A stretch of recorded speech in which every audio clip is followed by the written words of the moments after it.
Good morning, dear students. We were discussing about the different sources of water pollution, isn't it? So then the next source, that is the eighth source of water pollution, that is the sediments. Sediments means it is just the deposits which are washed off from the lands, which is usually washed off from the croplands, then from the forest lands, etc. They will be washed off by the rainwater and they will be reaching the water bodies. For example, they will be reaching the canals or the river bodies or sea water, etc. Isn't it? And there what happens is that, and also sometimes they will be reaching the reservoirs also. So what happens is that while these deposits are reaching these canals or rivers or these reservoirs, it will be blocking the water filters, or it will clogs the water filters. It will be clogging the water filters, or it will be blocking the water filters. Okay, it will be clogging, or it will plugs the water filters. That means it will be blocking the water filters, and also it will be eroding the water turbines. It will be eroding the water turbine. So these deposits, it will be blocking these canals or reservoirs, etc. That means it will be deposited at the bottom of that particular water body. And also what happens is that as a result of this, it will be blocking the water filters, erodes the water turbines, etc. And also due to this deposits, it will be affecting the water plants or the aquatic plants. How this will be affecting these aquatic plants means the sunlight, due to the presence of these deposits, the sunlight will not reaches into the depth of the water body, isn't it? Sunlight won't reach the in depth of the water body, and as a result it will be harmfully affecting the fishes or the aquatic plants, etc. Okay, aquatic plants or aquatic bodies, aquatic living organisms, whatever itself. And also sometimes it see the water bodies, it will be having this eggs laid by the fish, isn't it? Eggs are there which is laid by the fish, and also it covers this fish nest, etc. And thereby it will be harmfully affecting the fishes also, and therefore the fish population will also be damaged due to the presence of these deposits. Okay, so these deposits or the sediments, it will be blocking the water filters, it will be blocking the turbines to rotate, then affecting the aquatic plants due to the absence of sunlight, then it will be harmfully affecting the fish also, fish nest also, and also the fish population could also be damaged. So that is the 8th point. Then the 9th one, that is the suspended particles. Suspended particles. That means the suspended particles means they will be present in the surface water, not in depth. It will be present in the surface water, and also sometimes it will be present in high concentration, isn't it? High concentration of these suspended particles.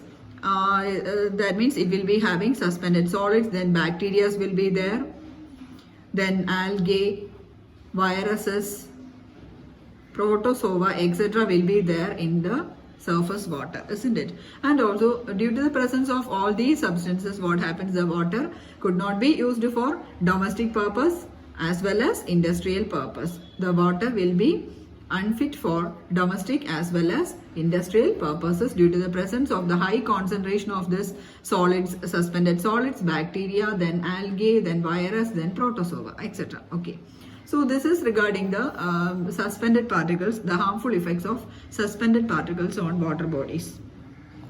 And the next one, the 10th one, that is the biocide pollution. Biocide pollution. So here biocide pollution means it includes all the three sides, that is pesticides, then fungicides, then insecticides. Pesticides, fungicides and insecticides, all these three will be polluting the water bodies. Okay, so that is the 10th one. Okay, so 8th one, sediments, deposits or sediments. 9th one, suspended particles, and the 10th one, that is the biocide pollution. Then the next one, that is the presence of radioactive substances. As you all know, these radioactive substances are highly poisonous, or it is lethal. That means it is a deadly substance, radioactive substances. Okay. So that is the 11th one, the presence of radioactive substances. Presence of radioactive substances. You have heard of some of the radioactive substances.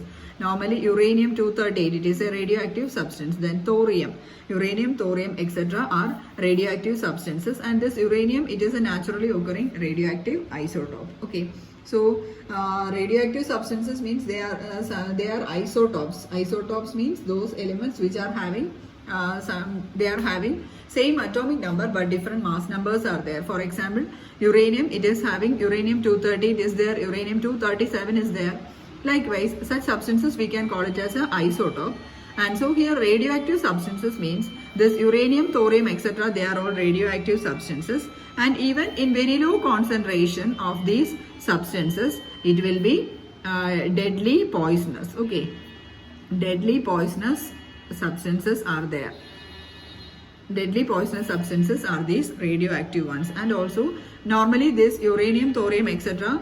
During the industrial process, that is during the mining and also the refining of these elements, what happens, they will be reaching the water bodies. Refining means the purification of the this radioactive substances. Okay, so while mining and refining in industries is going on, what happens, they will be reaching the water bodies, and it will be harmfully affecting, not harmfully, it is deadly poisonous even at very low concentrations. Okay, so that is how this radioactive substances are affecting us.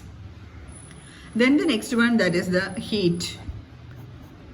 See, usually in industries, normally in thermal power plants and nuclear power plants. See, there is one nuclear power plant very near to us, that is at Kudangulam. Okay, Kudangulam in Tamil Nadu. Okay, so usually in thermal power plants and nuclear power plants, the water is used as a coolant. Water is used as a coolant. See, coolant means the purpose of the coolant is to decrease the temperature while a particular reaction is going on. Okay, so normally this coolant, that means the water will be circulating over a particular industrial process. See, suppose this is a container in which a chemical reaction at a very high temperature is going on in this container. So this water will be circulated along the around this container, so that the reaction the temperature will not exceed after that particular temperature. Suppose the temperature, let it be X degree, and also the temperature should not exceed this X degree. For that, water will be circulating around this container or this reacting vessel. Okay, so that is how water is acting as a coolant. And see, after this process or after this industrial process, this water normally this water will be having a very high temperature, isn't it? Since it is circulating over this high temperature container. So what happens is that normally this water will be having a very high temperature, and this water, it will be discharged to the nearby water bodies. Okay, this water will be discharged to the nearby water bodies, and normally this water it will be if it is the temperature, if it is above 40 degrees Celsius, what happens is that the aquatic organisms will be very harmfully affected, isn't it? If the temperature it is above 40 degrees Celsius, the organisms or the living organisms present in the water bodies could not withstand this high temperature, so that the aquatic organisms or the fishes, etc. will be harmfully affected. Not at all fishes, all other living organisms present in the water bodies, it will be affected very much. Okay, so that is one after effect of this heat or the hot water which is discharged from the thermal as well as the nuclear power plants. Okay, so that is the first point. And also the second point is that, see, when this hot water it is discharged or it is pushed down to the rivers, what happens is that, see, as the temperature increases, you all know, as temperature increases, the rate of the reaction or the speed of the reaction, speed of a chemical reaction will also be increased. Okay, as temperature increases, the rate or speed of the reaction will also be increased. Here also, when hot water it is discharged to the neighboring water bodies, what happens? It will leads to a faster accumulation of waste.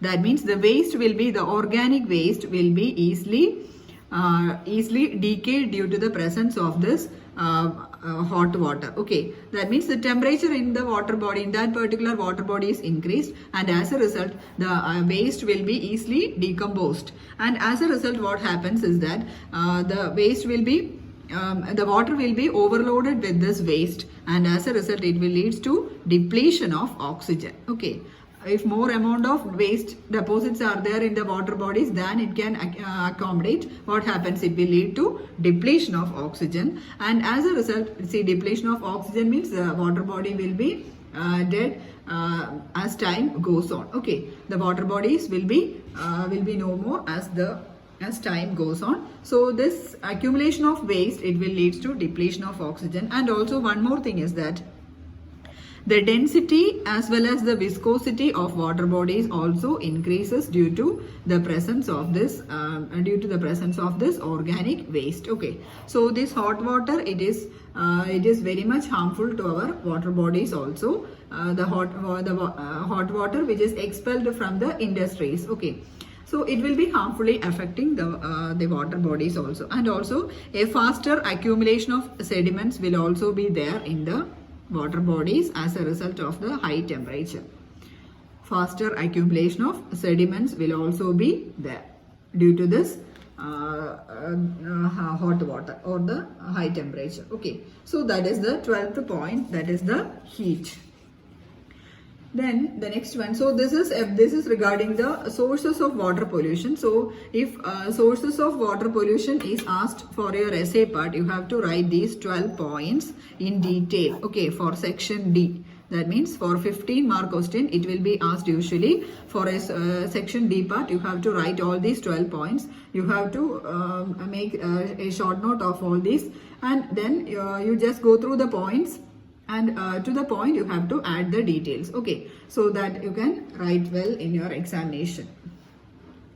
So next is another important topic, that is the treatment of industrial wastewater. Treatment of industrial wastewater. How this industrial water could be treated, or could be made pollution free before it is discharged to rivers. Treatment of industrial wastewater. Treatment of industrial wastewater. Okay. So here normally for the industrial wastewater treatment, two different methods are used. The first technique, that is the filtration technique, and the second one, that is the membrane technique. So these are the two important techniques used for the treatment of industrial wastewater. First one, that is the filtration technique, and second one, that is the membrane technique. Okay, filtration and membrane. So first one, we can go through this filtration techniques. See, for filtration normally we are using activated charcoal.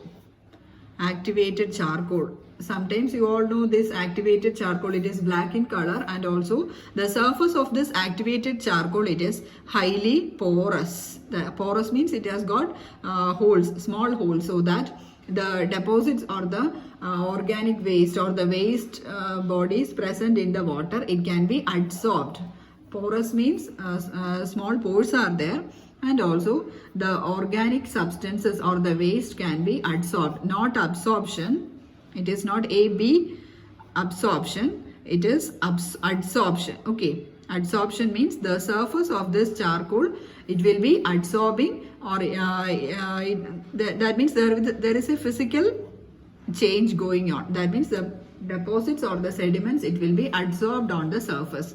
Sometimes you have seen this activated charcoal at your home itself. If you have got a Pureit for water filtration in your kitchen, then you can open that Pureit portion, that is the lower part of the Pureit, you can open it, and you can see a black round shaped charcoal will be there for the filtration purpose. Okay, if you had got one at your home, you can open that Pureit and you can see this activated charcoal or the charcoal which is put inside that Pureit. Okay, So this for filtration, normally we are using this activated charcoal. It has got a very large surface area.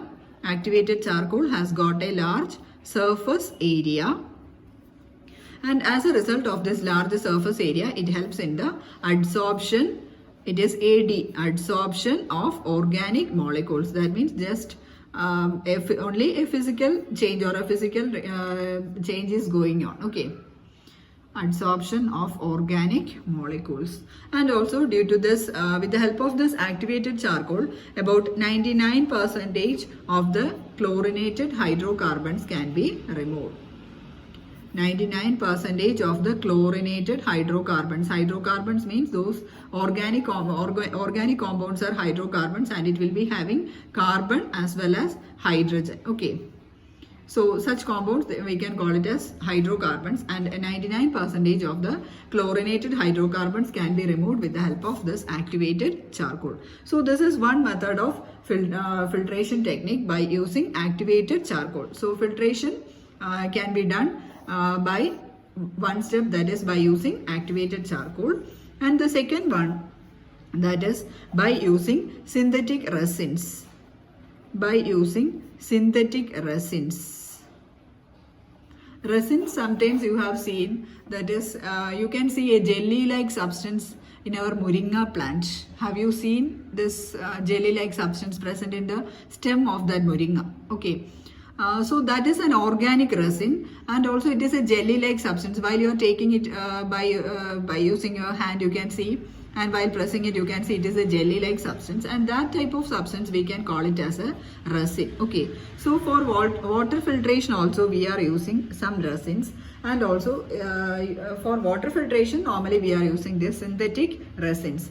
And it is normally these synthetic resins, they are polymeric material. Okay, that means they are polymers. Synthetic resins are polymers, and also these resins, they are normally sticky substance. Okay, they are sticky, flammable substance.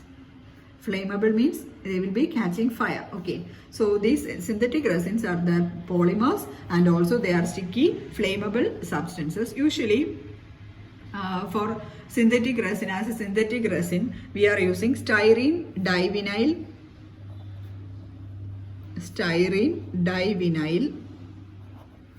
benzene copolymer. Styrene divinyl benzene copolymer as a synthetic resin. Okay, styrene divinyl benzene copolymer is used as a synthetic resin for the filtration. And also one more thing I forgot to tell you, that is one diagram. It is in your textbook. It is there in your textbook. That is the filtration using activated charcoal. Okay, in the diagram it is like this. If you are asked the question for your examinations, you have to draw this diagram also. See, through this we are passing this organic or the wastewater we are passing through this hole, and also here we had put this activated charcoal. Okay, activated charcoal, it is here, activated charcoal. So when this wastewater, it is passed through this activated charcoal, what happens is that this activated charcoal will be absorbing the waste present in this wastewater, and then from here we will be having pure water. Okay, pure water we will be obtaining from this part. Okay, so this is a very simple diagram showing the filtration process using activated charcoal. In your textbook there is a diagram, so if you are asked in your university examination, you can draw the picture also. Okay, so then the next one, by using synthetic resins. Synthetic resins are polymers.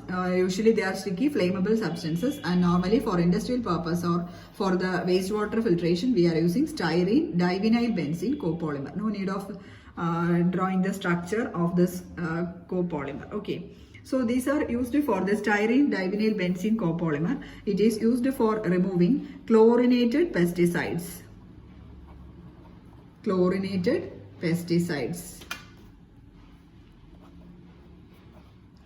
Chlorinated pesticides from this water bodies. Okay, so that is the purpose of using styrene divinyl benzene copolymer. Okay, So these are the two methods of filtration. That is, the first one, filtration using activated charcoal, and the second one, that is using filtration by using synthetic resins. Then the second one, the second part, that is the membrane techniques. We can go through some of the membrane techniques. See, this treatment of industrial wastewater, it is very important for your examination point of view. So second one, the membrane techniques.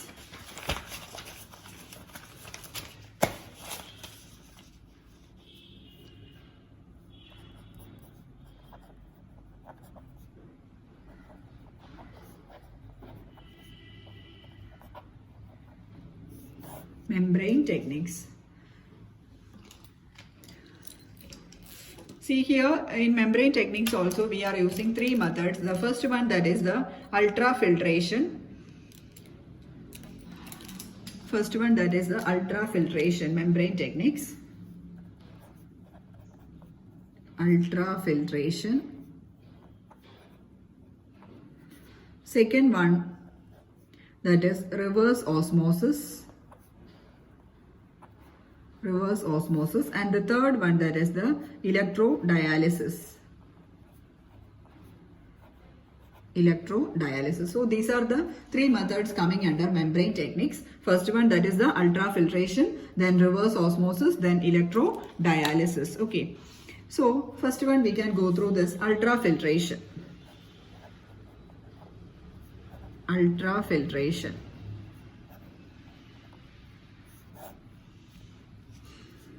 Ultrafiltration. See here, in this method, see, you have to draw this diagram.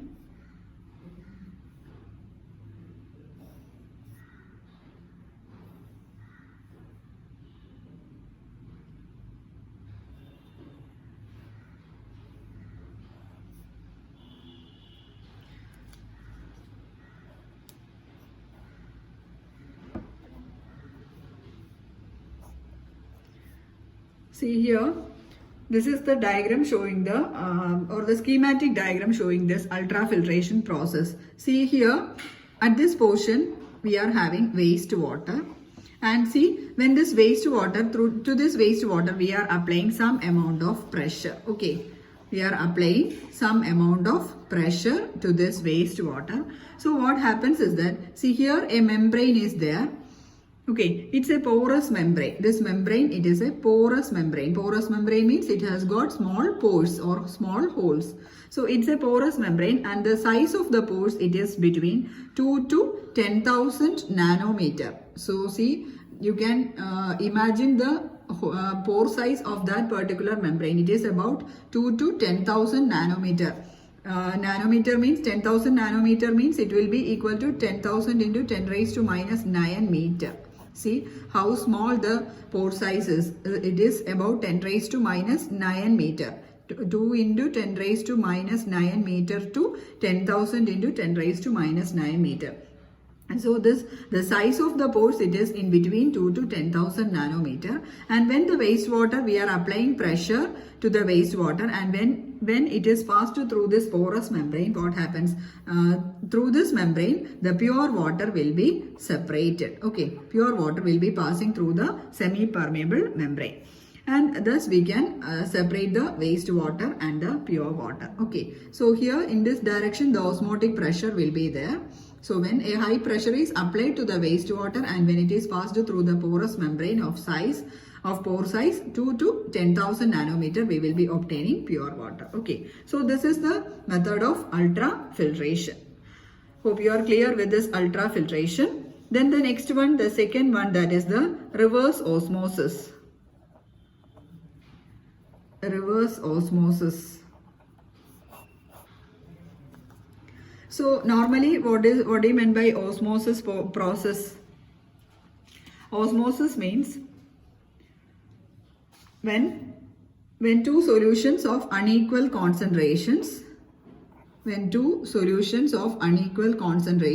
they are passed through a semi-permeable membrane, when it is passed through solutions of unequal concentrations, when it is passed through a semi-permeable membrane, what happens? when it is passed through the semi-permeable membrane, the solvent flows from concentrated solution. Solvent flows from concentrated solution to dilute solution. Okay, the solvent will be moving from concentrated solution to dilute solution. That is the principle of osmosis. That means osmosis means we can define it as when two solutions of unequal concentrations are separated by a semi-permeable membrane, the solvent will be flowing from the concentrated solution to the dilute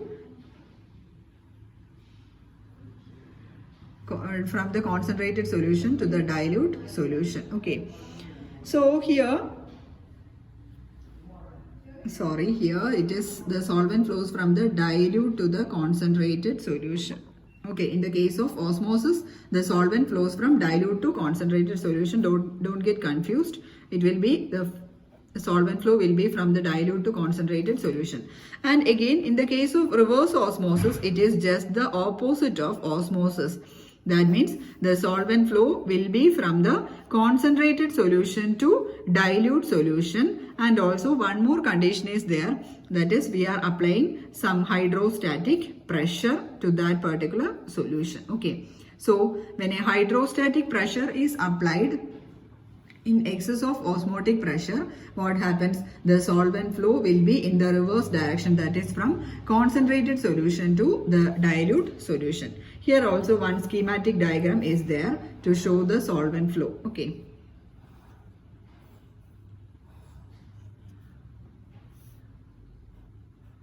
I am not good at drawing, so you please draw very neatly. So here at this point we are applying the pressure. Okay, at this point we are applying the pressure to the solution. See here, these two are separated by a semi-permeable membrane. Okay, here a semi-permeable membrane is there. So that the solvent will be flowing. This is the semi-permeable membrane. The solvent will be flowing through the semi-permeable membrane. So here we are having this wastewater, that is the water to be filtered off. And when we are applying pressure, what happens? So this here wastewater means it is somewhat a concentrated solution, isn't it? A concentrated solution with, that means it will be having water along with the organic contents. So this wastewater, it is having higher concentration. So it will be passed through this semi-permeable membrane while we are applying a hydrostatic pressure, and here we will be having fresh water. Okay, here we will be having fresh water. So this is the process called as reverse osmosis. So the solvent flow will be from concentrated to dilute solution by applying hydrostatic pressure. So this is the diagram showing the flow of the ions, okay, or flow of the water solvent. Then the third one, so we had gone through this ultrafiltration, then reverse osmosis, and the third one, that is the electrodialysis. Third one, electrodialysis. Electrodialysis. See here also in this electrodialysis, here an electric current is used for the separation. Electric current, and also two electrodes are there, that is the anode as well as the cathode. Electric current is there, anode and cathode is there, and also a semi-permeable membrane is there. Okay, membrane, that means the membrane will be permeable to ions. Okay, a membrane will be there, and the membrane will be permeable to anions and cations. Permeable to anions and cations. So when wastewater is passed through this membrane, what happens is that the anions and cations. Anions means it will be having a charge negative, isn't it? Anions will be negatively charged and cations will be positively charged species. So this anions will be moving to anode.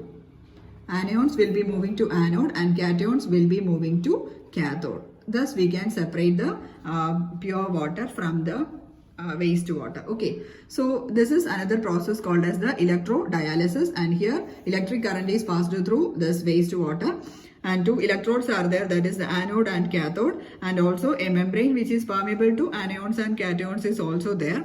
So under the influence of the electric field or under the influence of the electric current, the anions will be moving to anode and cations will be moving to cathode. Thus we can separate this wastewater and we can obtain the fresh water. So this is the third method, that is the method of membrane technique. So I hope you are clear of this treatment of industrial wastewater. It is also an university asked question, and also it is repeated so many times. So you have to go through all these points. So the first process, that is the filtration. Filtration, it has got two process, that is first using activated charcoal and second one by using synthetic resins.